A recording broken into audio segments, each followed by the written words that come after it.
दोस्तों हाल ही में मैंने भोग नाम की बंगाली हॉरर सीरीज देखी है जिसे परमब्रता चट्टोपाध्याय डायरेक्ट करे हैं। ये सीरीज होइचोई प्लेटफॉर्म पे देखने के लिए अवेलेबल है, जिसका लिंक मैं डिस्क्रिप्शन में डाल दूंगा। अब आज की वीडियो में हम भोग सीरीज की कहानी को एक्सप्लेन करते हुए इसकी एंडिंग पे चर्चा करेंगे। ना वीडियो शुरू करने से पहले मेरी आप सभी से एक रिक्वेस्ट है कि अगर आपको ये वीडियो पसंद आती है तो वीडियो को लाइक और चैनल को सब्सक्राइब भी जरूर कीजिएगा। So now with that said, let's roll the intro.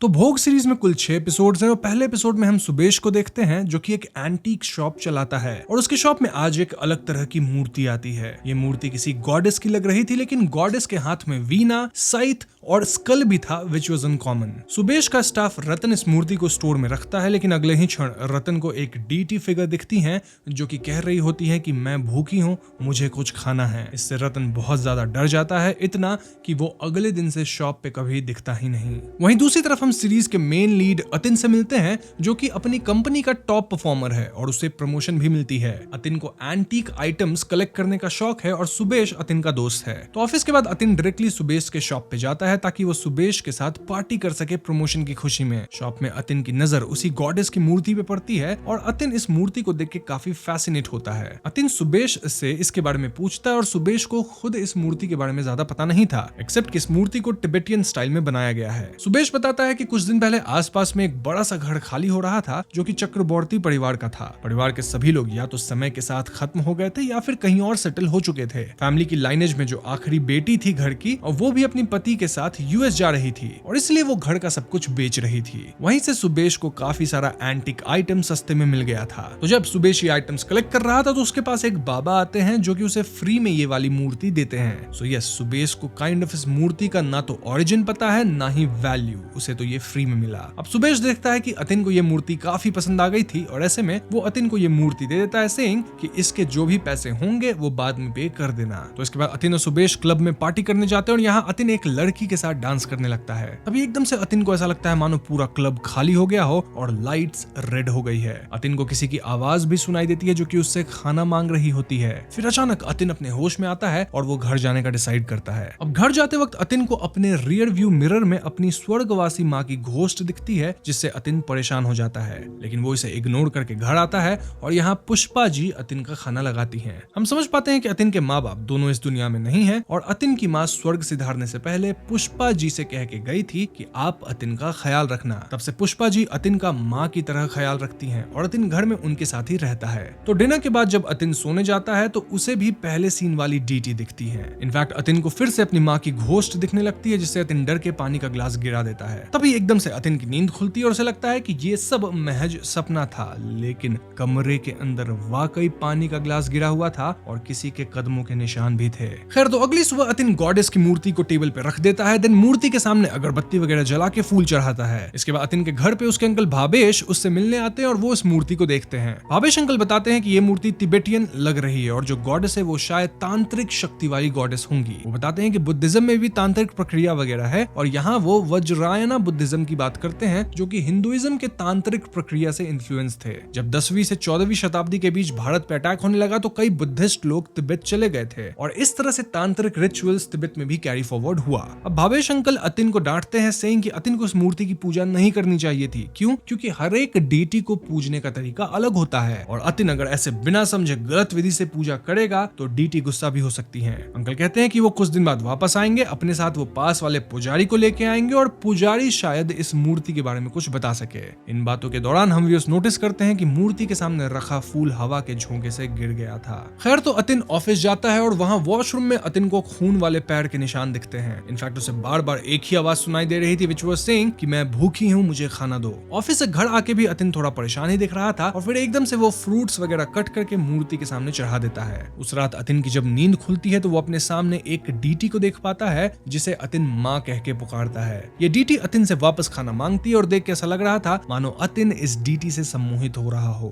ना अगले दिन से अतिन का हाव भाव बदलने लग गया था, जहाँ वो एकदम सीरियस हो गया था और अकेले रहना ही पसंद करने लगा था। अतिन रोज मूर्ति पे फूल के हार चढ़ाता, देन कुछ फ्रूट्स चढ़ाता, लेकिन मूर्ति अतिन के फूड को ग्रहण नहीं कर रही थी। अतिन का व्यवहार भी बहुत ज्यादा बदल चुका था और पुष्पा जी भी इस बात को नोटिस कर रही थी। अब एक बार आधी रात के टाइम पुष्पा जी को घंटी की आवाज सुनाई देती है और चेक करने पे वो अतिन को एक कमरे में इस मूर्ति की पूजा करते पाती है। जी हाँ दोस्तों, अतिन ही घंटी बजा के पूजा कर रहा था और इस सीन से इट वाज क्लियर कि अतिन का मानसिक संतुलन बिल्कुल ठीक नहीं है। यहाँ हम पुष्पा जी के पीछे एक लड़की की घोस्ट को भी देखते हैं। खैर, पुष्पा जी ये सारी बातें भावेश अंकल को बताती है और अंकल पुजारी जी को लेके अतिन से मिलने आते हैं। पुजारी जी कहते हैं कि वो भी मूर्ति वाली गॉडेस को नहीं पहचान रहे हैं और अतिन को इस अननोन डीटी की पूजा नहीं करनी चाहिए। ये सुन के अतिन पुजारी जी पे ही भड़क जाता है। इनफैक्ट हम व्यूअर्स देख पाते हैं कि अतिन अब अपना ख्याल रखना पूरी तरह से बंद कर चुका था। खैर, आगे ऑफिस में अतिन को बेस्ट एम्प्लॉय का अवार्ड मिलता है, लेकिन पिछले कुछ दिन से तो अतिन का किसी काम में मन ही नहीं लग रहा था। उसे अवार्ड लेके बस जल्दी से घर भागना था ताकि वो मूर्ति की पूजा कर सके। अतिन के ऑफिस वाले दोस्त भी अतिन के इस अजीब बिहेवियर को नोटिस कर लिए थे और वो अतिन के लिए काफी चिंतित भी थे। अब उस रात जब अतिन ऑफिस से घर आ रहा होता है तो रास्ते में उसकी कार के सामने एक औरत आ जाती है। अतिन किसी तरह कार को रोकता है और यहाँ ये औरत अतिन से खाने को कुछ मांगती है। अतिन इस औरत को अपनी ऑफिस पार्टी वाला खाना देता है, जिसके बाद ये औरत, जिसका नाम डामड़ी है, वो कहने लगती है कि मेरे परिवार वाले मुझे घर से बाहर निकाल दिए हैं क्योंकि मेरा पति इस दुनिया को छोड़ के चला गया, तो ऐसे में आप मुझे अपने घर ले चलिए।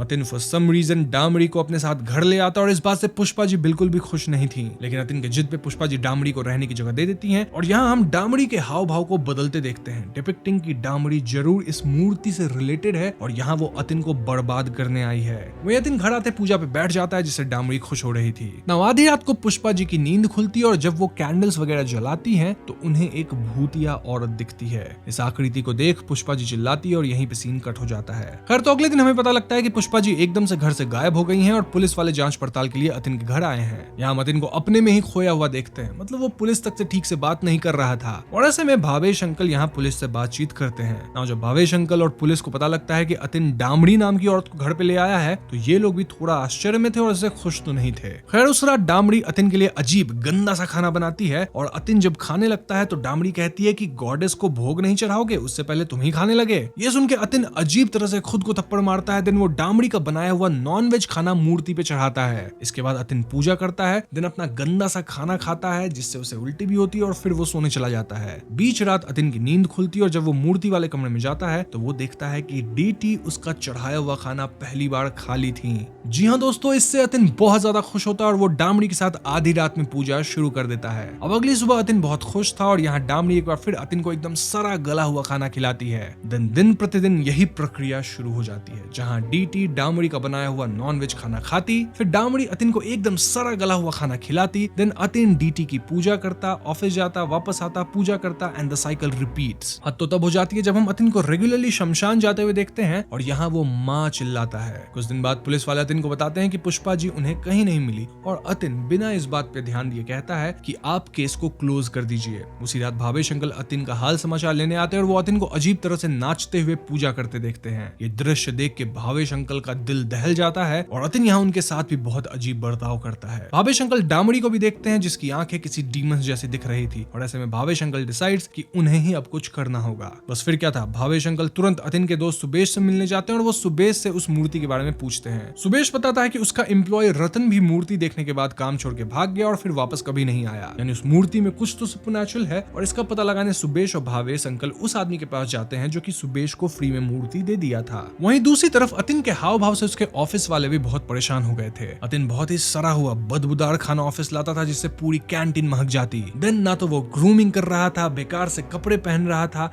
मतलब देख के लग रहा था कि इसकी हालत खराब है। जबकि पहले अतिन एक ऐसा इंसान था जो कि एकदम टिप टॉप रहता था, पार्टी वगैरह करता था और अब उसका ये हाल था। अतिन जब भी ये सड़ा गला हुआ खाना खाता उसे उल्टी आती थी और ऐसे में अतिन के बॉस उसे मैंडेटरी 1 वीक की छुट्टी देते हैं ताकि अतिन अपना चेकअप करवा सके, अपने आप को सही ट्रैक पे ला सके। ऑफिस के बाद अतिन फिर से शमशान जाता है, देन एक ढाबे पे खाने जाता है। यहाँ अतिन को एक बूढ़े चाचा मिलते हैं जो कि अतिन से उसकी हाफ रोटी मांगते हैं। अतिन इन चाचा को अपनी रोटी का बड़ा टुकड़ा देता है और फिर चाचा कुछ अजीब बातें बोलते हैं। पहले तो वो अपना नाम कृष्ण नंदा मैत्रा बताते हैं, देन वो कहते हैं कि वो 1-2 किताबें भी लिखे हैं। इसके बाद एकदम से वो कहते हैं कि डार्क फोर्सेस ट्रू डिवोटीज को भी हार्म कर सकती हैं, लेकिन किसी भी तंत्र से ज्यादा ताकतवर है प्यार की ताकत। प्यार वाला तंत्र ही सबसे पावरफुल है। देन चाचा जी अतिन को एक बड़ा सा लॉकेट पहना देते हैं, सेइंग कि जब तक अतिन इस लॉकेट को पहन के रखेगा कोई भी बुरी ताकत उसे हाथ नहीं लगा पाएगी। अब दोस्तों ये पूरी इंटरेक्शन काफी वियर्ड सी थी, लेकिन हम ये समझ पाते हैं कि जरूर यहाँ कोई डिवाइन पावर अतिन की मदद कर रही है ताकि अतिन जो सिचुएशन में फंसा है उससे बच सके। वहीं दूसरी तरफ भावेश अंकल और सुबेश उस पुजारी से मिलने जाते हैं जो कि सुबेश को ये मूर्ति फ्री में दे दिया था। यहाँ पुजारी जी इस मूर्ति के सारे राज खोलना शुरू करते हैं। दरअसल ये कोई मामूली मूर्ति नहीं बल्कि 10 महाविद्या यानी 10 गॉडेसेस ऑफ विजडम में से 9th गॉडेस की मूर्ति है और उन्हें देवी माटुंगी बुलाते हैं। कल अमावस्या की रात है और कल शायद अतिन के जिंदगी की आखिरी रात होने वाली है। अब पुजारी जी यहाँ मूर्ति को लेकर कई और बातें भी बताते हैं जो कि मैं आपको वीडियो में आगे बताऊंगा।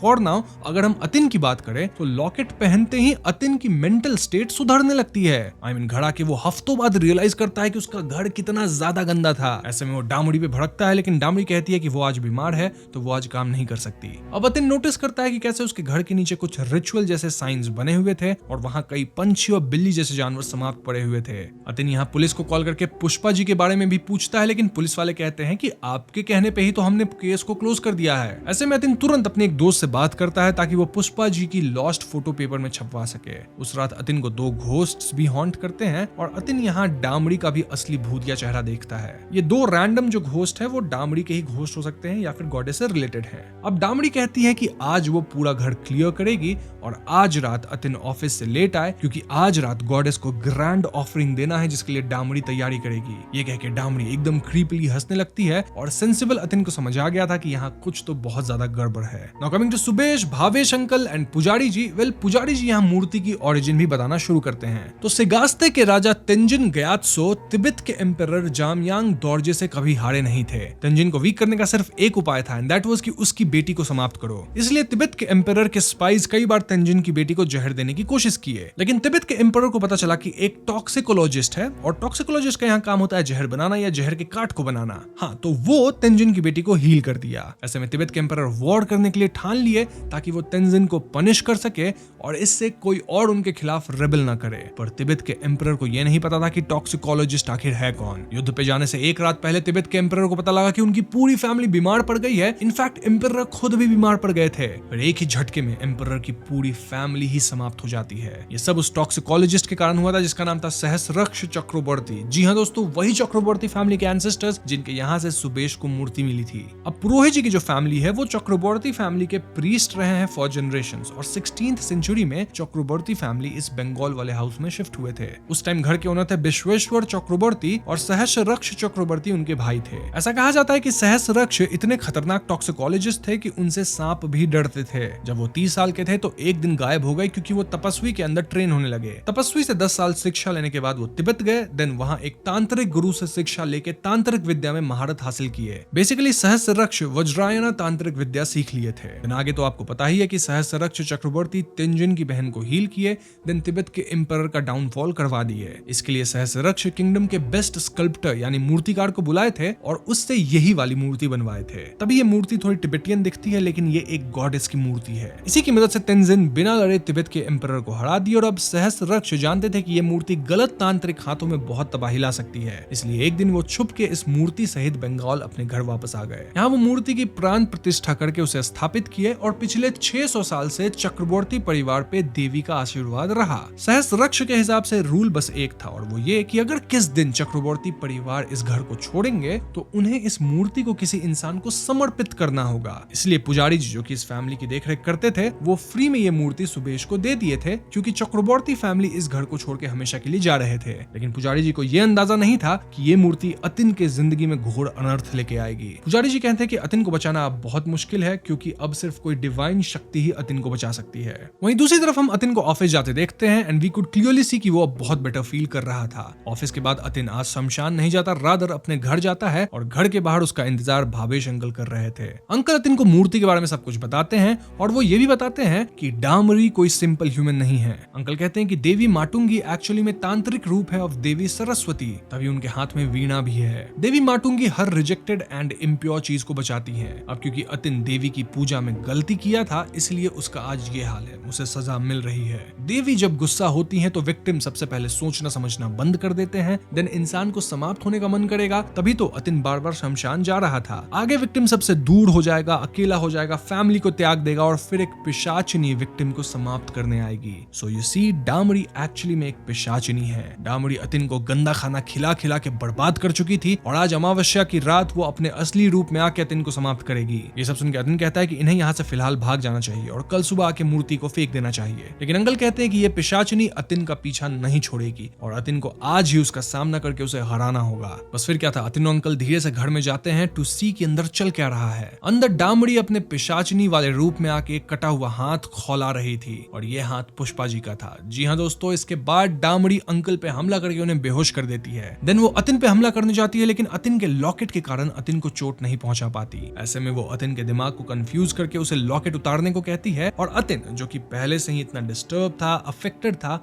वो इसमें फंस जाता है। जी हाँ दोस्तों, अतिन अपनी लॉकेट उतार देता है और इसके ठीक बाद डामड़ी अतिन पे हमला कर देती है और अतिन का अब समाप्त होना तय था। लेकिन तभी अतिन को उस बूढ़े चाचा की बात याद आती है जो कहते हैं कि किसी भी तंत्र से बड़ा वेपन है प्यार। अतिन को याद आता है कि कैसे भावेश अंकल उसका इतना ख्याल रखते हैं और ऐसे में अतिन समहाउ अपना लॉकेट लेता है और डामड़ी के सर पे इससे वार कर देता है। इससे डामड़ी खत्म हो जाती है और हम उसके शरीर को हवा में गायब होते देखते हैं। देन अतिन मूर्ति वाले कमरे में जाकर हंसता है और यही सीन कट हो जाती है। ना अगले सीन में हम इंजर्ड भावेश अंकल को देखते हैं जिनका ख्याल अतिन रख रहा था। अतिन अब एकदम नॉर्मल हो चुका था और वो अंकल को बताता है कि उसने इस मूर्ति को पानी में बहा दिया। इनफैक्ट अतिन अब ऑफिस में भी पहले की तरह मस्त काम करने लगा है और लड़कियां वापस से अतिन को भाव दे रही हैं। इनफैक्ट उसे अब डेट पे भी बुला रही हैं। अब सीरीज के आखिरी सीन में हम दो ड्रंक लोगों को देखते हैं और उनमें से जब एक सूसू करने जाता है तो वो डीटी उसके सामने आ जाती है और उससे कहती है कि आई एम हंग्री। वो बंदा चिल्लाता है और यहीं पे सीरीज खत्म हो जाती है। तो दोस्तों, ये थी भोग सीरीज की कहानी और कहानी अपने आप में काफी क्लियर कट है, लेकिन फिर भी मैं उन थियरीज पे चर्चा कर लेता हूँ जिसको लेकर शायद आपके मन में सवाल हो। सो फर्स्ट कंफ्यूजन यही है कि वो बूढ़े चाचा कौन थे जो अतिन की मदद करे by giving the locket. Well, उनका नाम कृष्णनंदा मैत्रा है